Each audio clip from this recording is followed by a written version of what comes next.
Bien-aimés, vous êtes ce que vous dites.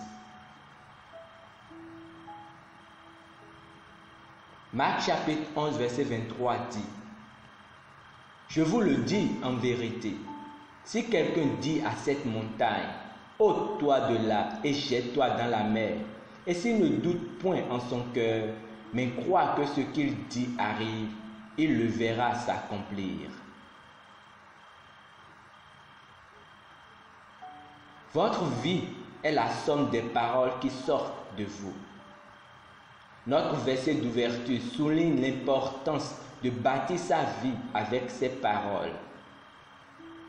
C'est le plus beau cadeau naturel de Dieu à l'homme, le don des paroles, la capacité de parler et de prononcer des mots. La vie produit pour vous une moisson de ce que vous dites, et ici, il n'y a pas de juste milieu. En tant que chrétien, vous devez continuer à parler. Si vous voulez vivre en bonne santé, déclarez la santé. Si vous voulez marcher dans la justice et produire toujours des œuvres de justice, alors déclarez la justice de temps en temps. Déclarez consciemment: je suis la justice de Dieu en Jésus-Christ. Je produis des œuvres et des fruits de justice. Il faut le dire pour le vivre. Vous pourriez dire: et si je ne dis rien, à quoi ressemblera ma vie? Vous aurez toujours une moisson. Malheureusement, ce sera la mauvaise. C'est comme laisser un jardin sans surveillance. Les mauvaises herbes pousseront certainement d'elles-mêmes. Maintenez-vous dans la victoire, la domination et la prospérité avec vos paroles. Dieu a déjà fait tout ce qui était nécessaire pour que vous ayez et jouissiez pleinement de la vie en Christ par la puissance du Saint-Esprit. C'est votre responsabilité maintenant de maintenir les choses ainsi, et cela principalement par votre confession. Affirmez toujours que vous avez une belle vie.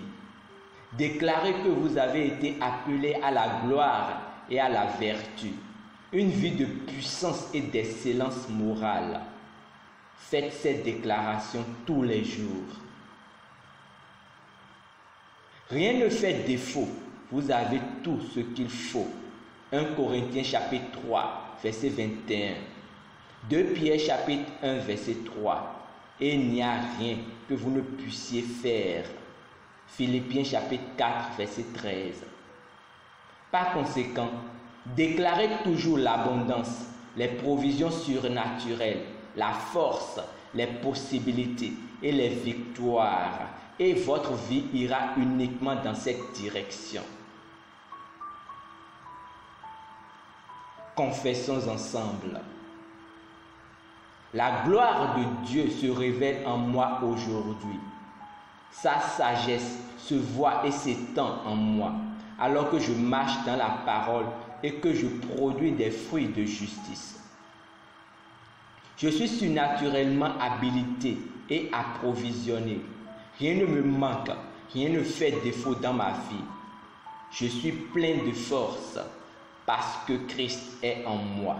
Il est ma gloire, ma justice, ma sagesse, mon succès et ma prospérité. Béni soit son nom pour toujours. Amen. Étude approfondie au dévotionnel. Hébreux chapitre 11, verset 3. Matthieu chapitre 12, verset 36 à 37.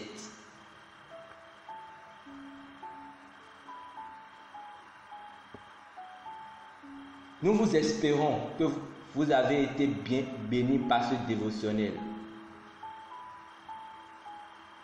Nous vous invitons à faire de Jésus-Christ le Seigneur de votre vie en priant ainsi. Ô Seigneur Dieu, je crois de tout mon cœur en Jésus-Christ, Fils du Dieu vivant. Je crois qu'il est mort pour moi et Dieu l'a ressuscité des morts. Je crois qu'il est mort pour moi et Dieu l'a ressuscité des morts. Je crois qu'il est vivant aujourd'hui.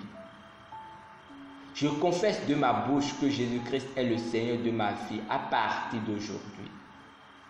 Par lui et en son nom, j'ai la vie éternelle. Je suis né de nouveau. Merci Seigneur d'avoir sauvé mon âme. Je suis désormais un enfant de Dieu. Alléluia. Félicitations. Vous êtes désormais un enfant de Dieu. Pour recevoir plus d'informations sur comment vous pouvez grandir en tant que chrétien, veuillez nous contacter à l'une des adresses ci-dessous dans la barre de description. Aussi, nous vous avons proposé un planning de lecture de la Bible que vous découvrirez aussi dans la barre de description. Merci infiniment pour votre écoute. Que Dieu vous bénisse. Amen.